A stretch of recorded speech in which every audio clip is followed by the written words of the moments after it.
everyone, David here from Beyond the Kingdoms, and welcome to Travel Tip Tuesdays.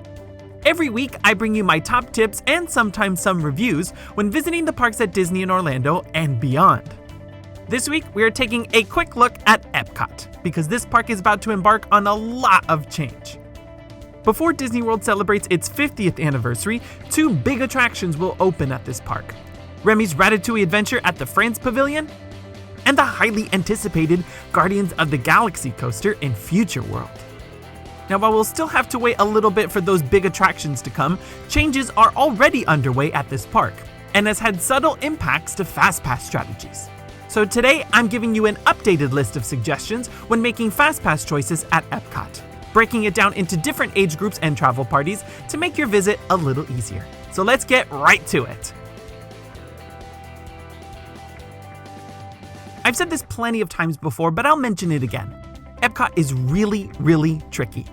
It's a very big park, and the way the attractions are split up into the different Fastpass categories make a visit to this park very challenging. And more than 75% of the year now includes a different festival. So, balancing something like Flower and Garden with all of your favorite attractions can feel overwhelming. This is why I always suggest to people to split Epcot into 2 different days. This will allow more than enough time to do everything. And you don't necessarily have to wake up at the crack of dawn and rope drop to do it all. I personally like to do Future World on one day and World Showcase on a second. Some viewers have suggested to me splitting the park vertically, doing, let's say, Future World East along with the countries between Mexico and Italy, and vice versa on a second day. So there are a lot of ways to do this. But let me start with recapping how the different Fastpass categories are broken down now, because this has changed recently. My veterans, you know how this rolls. You can make 3 initial Fastpass choices when visiting a park and choose a single attraction in the Tier 1 category and 2 attractions in the second tier. Tier 1 now consists of Test Track, Soarin' Around the World, Frozen Ever After, and either Illuminations or Epcot Forever, depending on when you visit. Illuminations will end its run forever on September 30th, and Epcot Forever will start the very next day and run for about a year, before a brand new permanent show debuts in 2020. You'll notice that I didn't mention the Epcot Character Spot, and that's because it will soon close to make way for a big construction overhaul to Future World. The Character Spot's final day of operation will be September 7th. Starting the very next day, many of the characters will be dispersed around the park. For more on that, click the link in the description below or visit beyondthekingdoms.com. Now, moving on to the second tier, the choices are much easier. You can select 2 attractions out of the following: Spaceship Earth, The Seas with Nemo and Friends, Turtle Talk with Crush, Living with the Land, Journey into Imagination with Figment, the Pixar and Disney Short Film Festival, and Mission Space. Almost all of these will have moderate wait times, but you still want to use Fastpass with these just to keep the day moving along. Alright, so let's jump into some strategies and start by looking at groups traveling with kids. If you're visiting the parks with a toddler who is under 3 years old and you're planning to skip over the attractions with height restrictions, your Tier 1 category is really between Frozen and the fireworks. I used to say that without a doubt, do Frozen Ever After. That is still a great choice because the wait times still hover around an hour or so. But that is an improvement from when it first debuted. But I think the fireworks are gonna get a little tricky now. I normally say do this as a 4th Fastpass choice, because if you book one of your initial 3 here, you have to remember that it's at the end of the day, so that will remove the ability to book a 4th Fastpass choice altogether. However, I think that there will be a little surge to see Illuminations in these final weeks. Trying to book this as a 4th Fastpass will become harder, I think, and in the early days of Epcot Forever, you'll probably see the same thing. So this is really a complete toss-up. But I'm going to talk about more how to see fireworks at the end of today's video, so stick around for that. Moving on to Tier 2, you have a lot of options. But let's weed out the field a bit. You may be skipping over Mission Space since there is a height restriction, and neither of the 2 offerings at the Imagination Pavilion really need a Fastpass. They are almost always easy walk-ons. So this leaves us with 4 contenders between Spaceship Earth, Living with the Land, and the 2 offerings at the Seas. Honestly, any two choices in this set will work well. It really depends on what you and the group enjoy the most. But I will say this, I would get a Fastpass for Spaceship Earth if you plan on riding between 10 a.m. and 12 noon, when the wait time sees its peak. If you do this at the end of the night, you'll probably walk right on that with no problem. And I think the offerings at the Seas is a wiser choice than living with the land. The Seas with Nemo and Friends ride tends to run out of Fastpasses before Turtle Talk, but I actually like booking it the other way around sometimes. And living with the land is a real wild card, because I've seen the wait time flux from 10 minutes to 40 minutes without any rhyme or reason. So again, the choice here is really about preference over these 4 attractions. Let's move up a step and look at groups with kids who are tall enough to get on those bigger rides, but still enjoy the smaller attractions. For this group, your first tier will be very difficult. But the best advice I can give you is this. If you're only spending 1 day at Epcot, book Test Track for your Tier 1. It sees the longest wait times without question. Much longer than Frozen now, and these days I say rope drop Soarin over Test Track. You can be in and out of there much more quickly. And this is why I say give yourself 2 days at Epcot. For your Future World Day, book Test Track for your Tier 1 and Frozen on your World Showcase Day. If Frozen is not a priority, switch over to Soarin if you want. Or save that Tier 1 for the fireworks and simply do Soarin standby. Since you're doing 2 days, the wait here is no big deal really. Now in Tier 2, you again have a lot of options. If you're planning to specifically go on Mission Space Orange, this is the more intense training mission to Mars, definitely book a Tier 2 Fastpass. No matter if you're doing 1 day at Epcot or 2.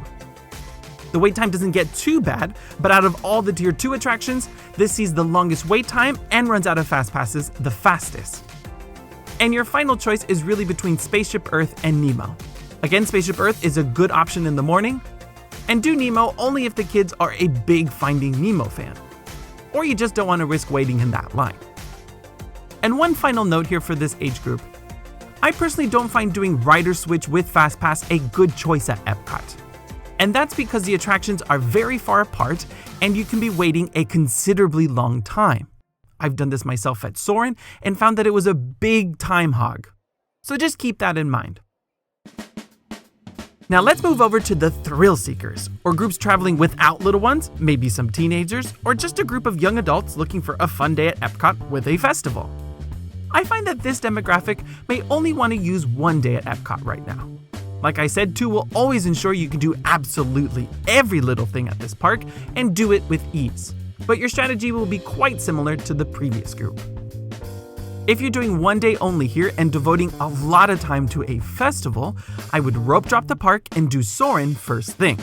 You can maybe squeeze in Living with the Land standby if you're a hardcore Epcot fan, and book a Tier 2 Fastpass for Spaceship Earth mid-morning. Then head over to Mission Space for your second Tier 2 Fastpass, and book your Tier 1 for Test Track by noon. This will give you plenty of time to do the countries and a festival, and the chance to possibly book fireworks for that 4th Fastpass choice. Now, if you're thinking, David, I love Figment and Living with the Land. What about those attractions? Well, make necessary adjustments, or again, give yourself 2 days. And finally, I want to talk about grandparents.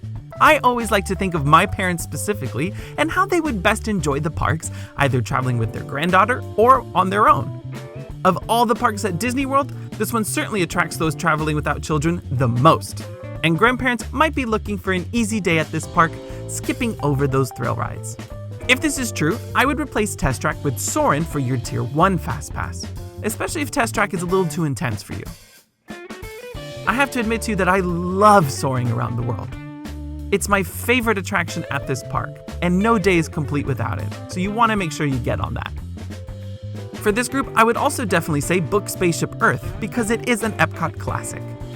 And your final choice can be something easy like Living with the Land. But don't necessarily rule out Mission Space, because you can go on the less intense green mission around the Earth. There is no spinning in this one, and it feels like Soarin' in space. However, this version of the attraction almost always is a walk-on, so Living with the Land is a slightly wiser choice, just in case you happen to be visiting when that ride sees one of those big spikes. Now, the real wild card at Epcot is fireworks. Like I said, these final performances of Illuminations may see an increase in people booking Fastpasses. And for those first few weeks of Epcot Forever, I think we can expect the same, definitely on the first day.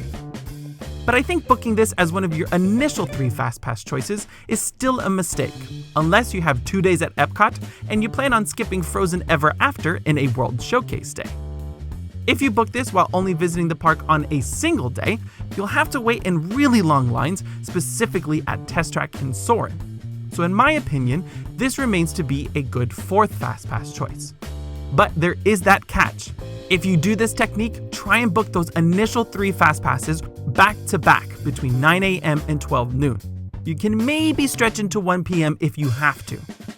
And this is only because Epcot tends to run out of 4th Fastpass choices by the afternoon. If that sounds too stressful, which I admit it definitely is, I would then consider dining with a view. You can enjoy dinner at La Hacienda in Mexico, the Rose and Crown Pub in the UK, or Spice Road Table in Morocco. You'll get a good view of the fireworks with dinner and not have to worry about booking Fastpass here at all. I think this is definitely the way to go. Alternatively, you can consider the Frozen Ever After dessert party, which gets you reserved viewing for the fireworks and a special trip on the attraction after the park closes to normal daytime guests. This will also alleviate the challenge of that Tier 1 category, but I find this dessert party tricky when doing Epcot during a festival. I think there's so much great food to enjoy at this park that wasting stomach space on dessert for this is a waste of time. I say save that budget for a more beneficial dessert party, like over at the Magic Kingdom. Now you know why I say Epcot is a really tricky park to visit, but I hope this makes things a little bit easier. So there you have it, friends, my new up-to-date Fastpass Plus recommendations when visiting Epcot. This park will certainly change a lot in the near future, but that will definitely be a video for another day, because we are out of time. Like always, thank you so much for watching and supporting Beyond the Kingdoms. And until next time, remember, if you can dream it, you can do it.